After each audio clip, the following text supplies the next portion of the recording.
How to replace the keyboard on an Acer A115-31. Hello. Today I'm going to show you how to replace the keyboard on an Acer Aspire A115-31 laptop. Acer laptops like this one are a pain in the butt to change the keyboard. The keyboard is internal to the case, as you will see. Most laptop vendors understand that next to the hinges, the keyboard is the most vulnerable part, subject to spills, crumbs, and just plain wear and tear. Why they chose to put it inside the case is just mean. Don't worry, I'll walk you through it step by step. Before we begin, make sure you have the right tools and the correct replacement keyboard for your Acer A115-31. Tools needed. Phillips screwdriver number 0. It is a small Phillips, smaller than number 1. A spudger. I always loved the word spudger. A guitar pick also works. Tweezers or forceps. Anti-static wrist strap. I personally use dental picks, and they are very handy to have on the workbench. You will use them all the time. And the replacement keyboard. Step 1. Safety first. First, turn off your laptop completely and unplug the charger. Your laptop has an internal battery. Hold the power switch for 15 seconds to ensure it is completely powered down.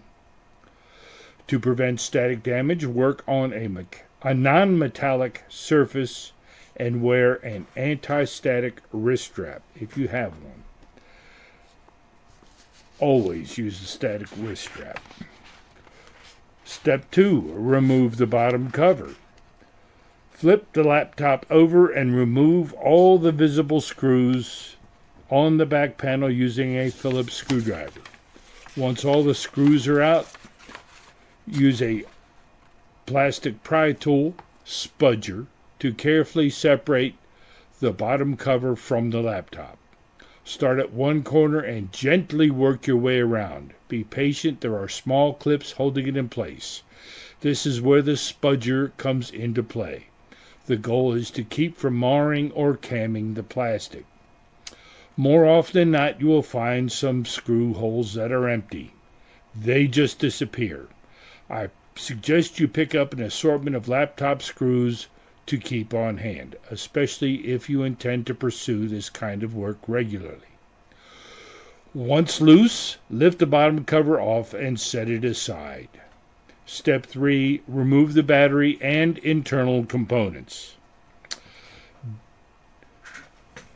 Disconnect the battery.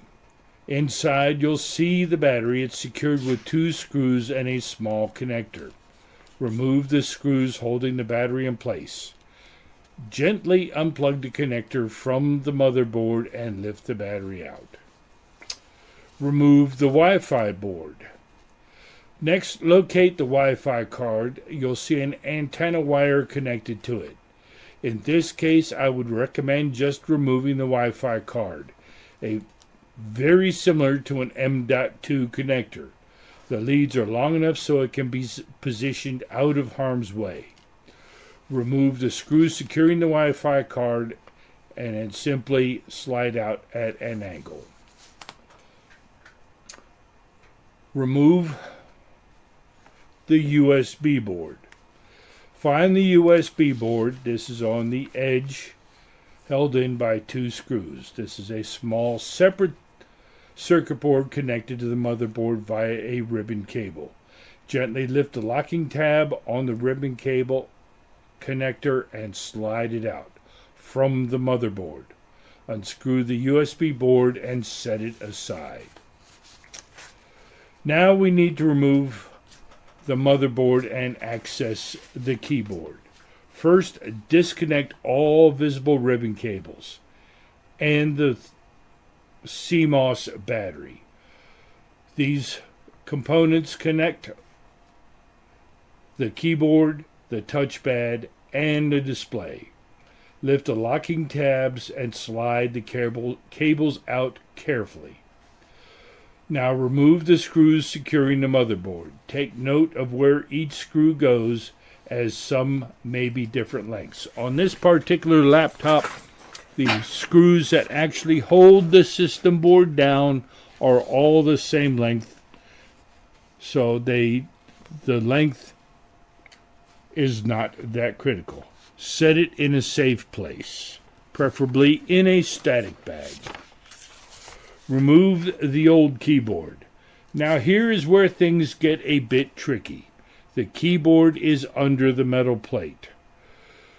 The metal plate is held down with the screws that hold the hinges. Remove the screws, rotate the hinges up and out of the way. The plate is also held down by little plastic rivets. The rivets shear away very easily once you start lifting up on the metal plate. The metal plate is easily bent. You need to spend time supporting it and basically breaking each one of the little rivets away. Now, be aware that the little plastic rivets do not need to go back. The screws and the structure of the supports themselves will hold the metal plate and the keyboard quite securely in place. Once the metal plate has been lifted away, lift the old keyboard out and simply slide the new one into place, returning the metal plate into position. Now, when you put the little metal plate in position, you can rotate the hinges back down and they will secure it down while you secure the other screws. You'll need to rotate the hinges down to restore the 4 screws that hold the metal plate that are under the hinge connectors. Now, when you set the motherboard back in place, reattach all ribbon cables and make sure they are fully inserted before locking them into place. Then the motherboard screws go back into the same places you took them out. Reinstall the USB connector back in place,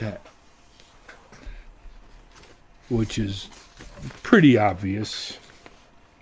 2 screws to the USB cable. It's kind of a tip and tilt into place. Once you've tilted it into place, then you merely secure the 2 screws. The keyboard has kind of a funny gate connector on it. You lift the gate connector up on the back side, and then you slide the cable into the opposite side before flipping the gate back down, which is just a little bit non-intuitive if you did not notice it when you disassembled it. Place the battery back into position, securing with 2 screws.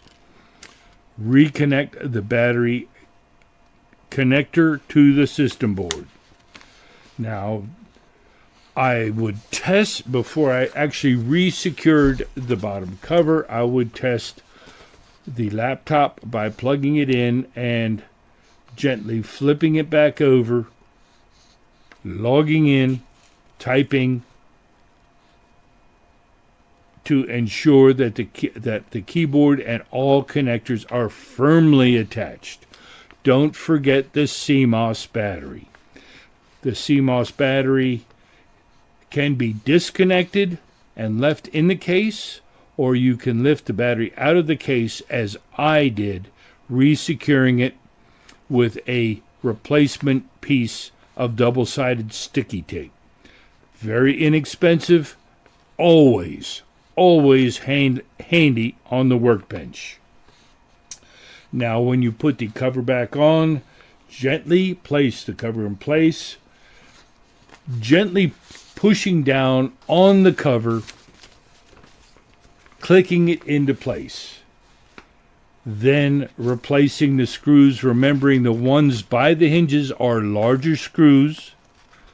They are 3 millimeter as opposed to the 2.5 millimeter. They will only go in one place. And then you will notice that I had to resort to my stash of screws to replace 2 of the screws that just disappeared by magic. It is, depending on how much work you intend to do, it is well worth the time and expense to have an assortment of those screws. Doesn't cost more than $10 to have an entire box of screws that will fit almost any laptop that you will come across, and it is very handy to have. Once you've put all the screws in, as you're screwing it down, you will hear the final little plastic clips click into place. Once they have clicked into place, then turn your computer over and fully test. I hope this helps you replace the keyboard on the obsolete A115-31, but I firmly believe in giving life, extending life to equipment as long as possible.